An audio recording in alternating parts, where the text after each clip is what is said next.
Sige tag-ampo panahon sa amahan namo nga moabot kanamo ang imong gingharian.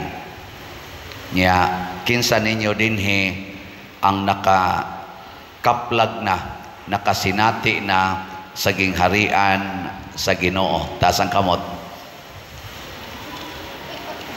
Uy, daghan naman ninyo mga tiwasonon ug naong wa lang yapon mo ka kita. Dugay na bata pagutang gamay, sige na tag-ingon, moabot ka namo ang imong gingharian, your kingdom come. Nya wa pagidi ay pastilang di malasa. Mao na si San Vicente Ferrer nakakita niini, San Isidro Labrador, San Roque, sila si San Fernando Rey, si Ignatius of Loyola, sila San Isidro, si Saint Therese, San Pedro Calungsod, San Lorenzo, San Francisco de Assisi, Mother Teresa of Calcutta, Saint John Bosco, San Agustin. Mga examples ni sa mga taong nakakita, nakakaplag sa gingharian sa Ginoo. O ang una gyung nakakaplag sa gingharian sa Ginoo dinhis kalibutan mao gyud si Mama Mary nya og si San Jose. Sila gyud mo ay unang mga tao nga nakakita nga ang gingharian sa Dios ni anas kalibutan. Nya ang mga apostoles dayon gikan atong tuig 1 sa ato karong present nga Gregorian calendar hangtod karon daghan na kaing tao nga nakakaplag sa gingharian sa Ginoo nga ni anas kalibutan. Lingi ay mong tupad ing na tinuod kang wa jud kakakita sa gingharian.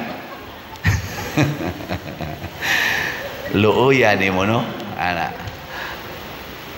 Unsa may mahitabo kung makita nato ang gingharian sa Dios dinhis kalibutan. Matod pa ni Hesus sa iya karong istorya, mura kuno nigbahandi nga didtos umah treasure. Nya pagkakita kunos usa ka tawo ni adtong maong treasure ang iyang gibuhat, ni uli siya sa ila o gibaligya niya ang tanan niyang katigayunan o ang halin gipalit niya atong uma, di naman siya puyo. Iya naman gibaligya ang tanan, di naman siya puyo. Dito sa uma. Imagine na, ang iyang balay gibaligya, sakyanan, mga yuta niya gibaligya, gipalit niya atong umang atua dito ang treasure og dito na siya nagpuyo.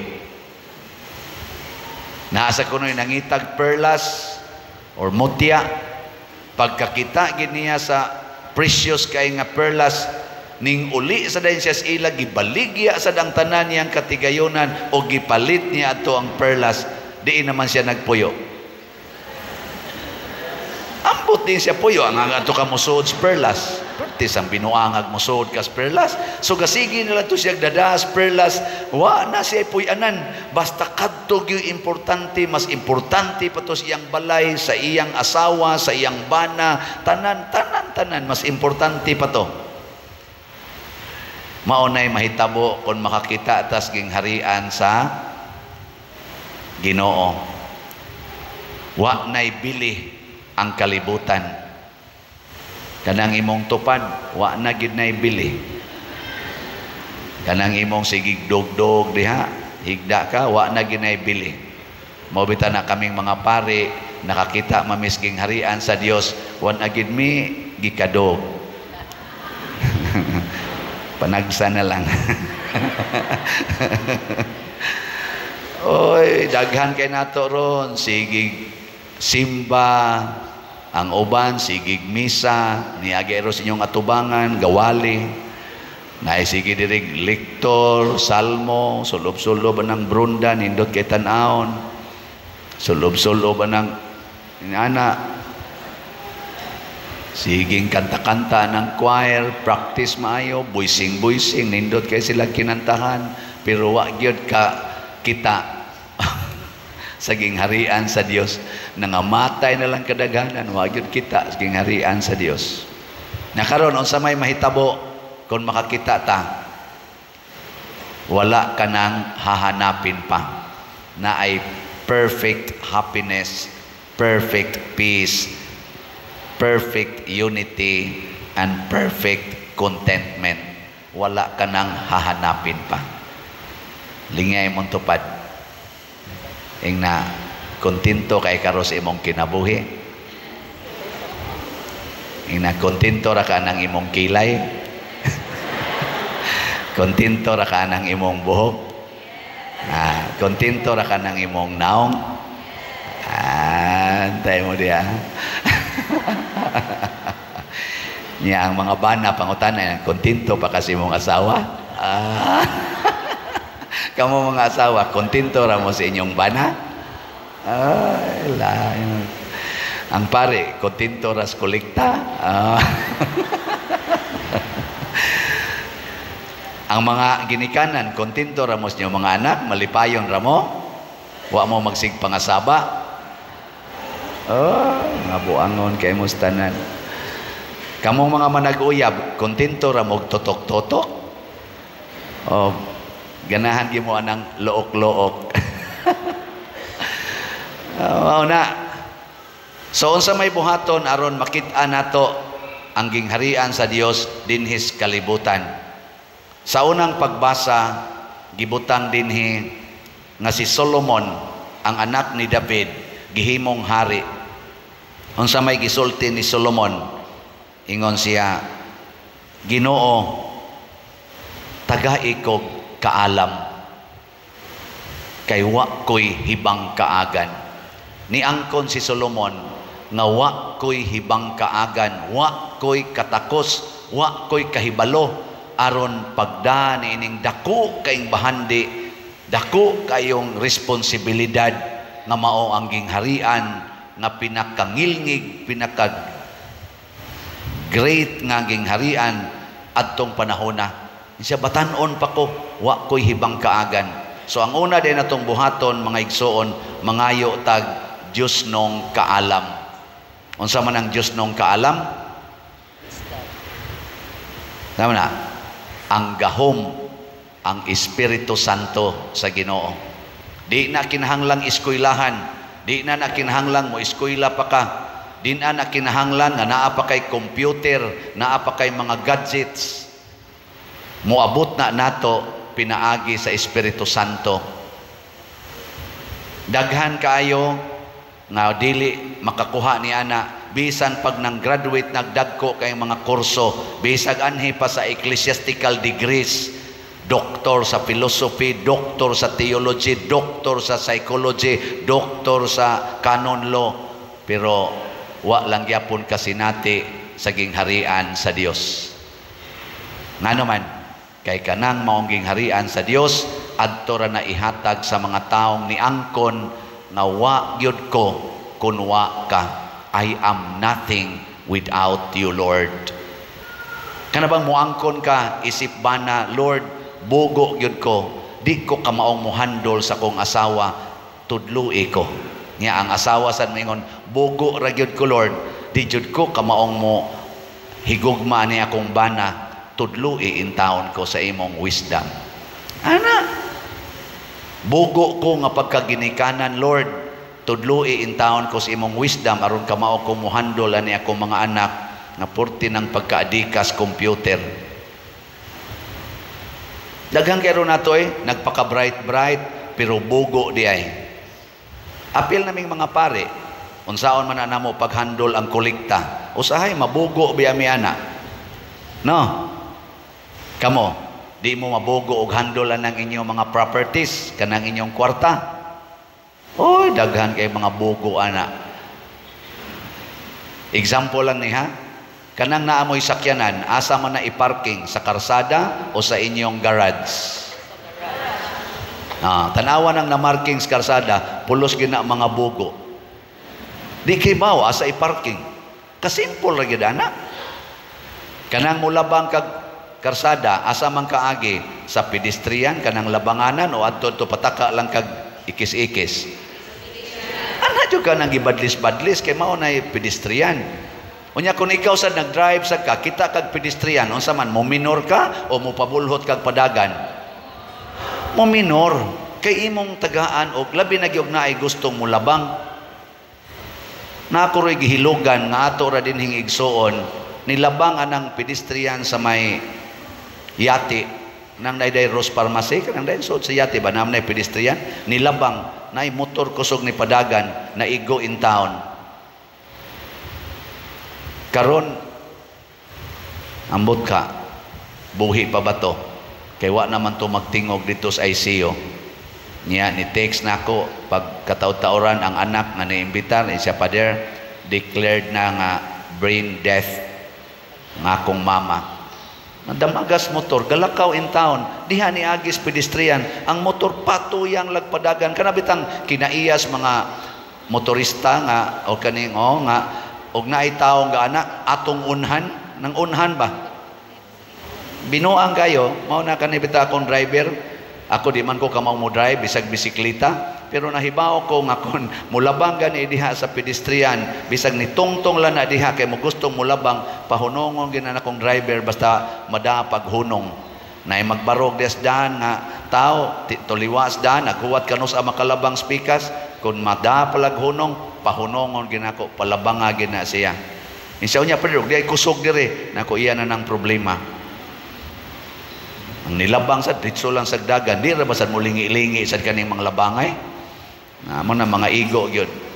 Ako lang pagsabot ba pangayo sa Ginoo dinhi bita sa atong parokya moingon jud ko Lord di ko kamaong mohandol aning parokya ha unsa may akong buhaton kato pa lang pagsugod dinhi atong unom gyud to kabuan nga wa jud koy gihilabtan dinhi sige kog pamalandong nya gitudloan ko sa Ginoo ni sud sa noong COVID nisod ang COVID wa lang gyapon ta mabagi sa COVID kay naa ang kaalam sa Ginoo mo na karon ang resulta sige na tagbaligya slat kini bunga ginis kaalam sa Ginoo ang slat ang akong naong bisag asa kulakaw ni ana sa father slat na nausab naman hinoon ang akongan di naman noon father siano father slat naman hinoon. Pero ganahan sa ko kay kada nila pa picture padir nakapalit na mig slat daghan na mig napalit slat ako kana mga bright gid mo mga maalamon mo kay magsige lang og tigo man ang inyong kwarta sige lang og kaon sangko ramos nitso das lubnganan pero inyo nang ipalit og slat masangko mos langit labi na gyud og hutdon ginyo baligya ang tanan ninyong katigayunan og ipalit ninyo og slat kay di ara diri ang treasure. Di ba? Nindot ana. Pila na may atong halin karon. As of yesterday, ang atong halin sa SBF DAG niabot nag 37,021 kaslats. Pakpak. Hapit na mag-equal. Ang atong nahibilin 38,979 na lang kaslats. Hapit na mag-equal. Sunod ni mag-anam na ni og kaubos. Nga naman, sige mamugpalit. Pila ra gud ng 500. Nya mamalit mo kada semana og 500, makapaalkansi gid na ninyo. Nya kung gusto mo padako-dakuan, apil mo sa atong 4-slot challenge hangtod karong August 6. Pahinungod sa akong 4 ka tuig na nga pagka-parish priest dinhi. As of yesterday, ang nadawat natong 4-slot challenge ni abot na og 1,016 nasayop ni wala ko mairis 1,021 ka 4-slot challenge. Pakpak sa gyapon. 1,021 ako ganis una 1,000 ra may akong giingon basig mo abot pa ginig 2,000 depende na ninyo nya sa ato sang YouTube channel sa sige ninyong view, like og share, subscribe kaning Padresiano Ubod nga atong YouTube channel nakasubscribe mo ani as of June nadawat nato ang monetization ako lang gi-round off ni nakadawat ta og 134,000. Pakpak. Month of May, 151,000. Month of April, month of May, 129,000. Karon month of June, 134,000. Ya magsige mo ani og kuan, padayon subscribe, siging view, siging paminaw, tiwason gyud, masig mo dako-dako pa ni. Kay ni increase man gikas 129, 134 naman. Salamat kayo sa YouTube nga ning share ani, og salamat ninyong tanan nga siging suporta. Kini mao ni siya kabahin sa wisdom of God. Na ay social media tungod ka na discovery ang gihimos Ginoo. Na asay mga business or sharing sa goods diha sa social media, pero naa say yawanon. Kinsa may gabuhat og yawanon, ang mga tao nga walay kaalam, gasalig lang sa human knowledge. Tawgon lang na nato sila sa, di ba, si Kristo kausan niingon siya, mga bugo na bagyod mo kaayo nga di man mo kasabot sa inyong nakita, bugo na balangyod mo kaayo. Iyang giingnan ang iyabang mga apostoles. Lingay mong tupad, ina, bugo ka. Nganong di man jud ka mo palit og slat, bugo na lang jud kaayo ka.